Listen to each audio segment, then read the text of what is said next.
দিনটা ছিল 2রা জানুয়ারি, সকালবেলা ভীষণ ঠান্ডা, কনকনে ঠান্ডাতে আমি আর ও যাচ্ছি আমার ফার্স্ট ইউএসজি করানোর জন্য, যেটা আমি চলে গিয়েছিলাম আমাদের ওখানেরই একটা জায়গা তিলক চকে সেবা সুরক্ষা বলে একটা জায়গা, ইউএসজি টেস্ট ফেস্ট সব কিছুই হচ্ছে। চলে এসেছি ইউএসজি রুমের বাইরে।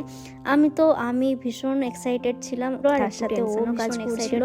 আর বাইরে প্রচণ্ড ঠান্ডা ছিল।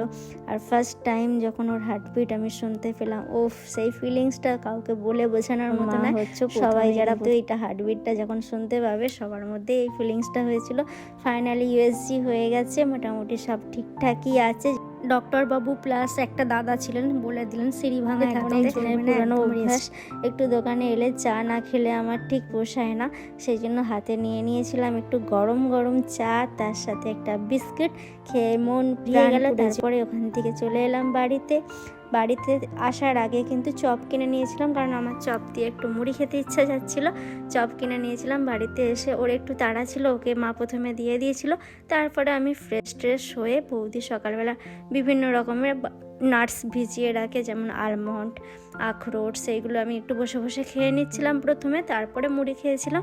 এগুলো খেতে কিন্তু আমার ভীষণ বিরক্ত লাগে, কিন্তু খেতে হবে, কিছু করার নেই। টাটা।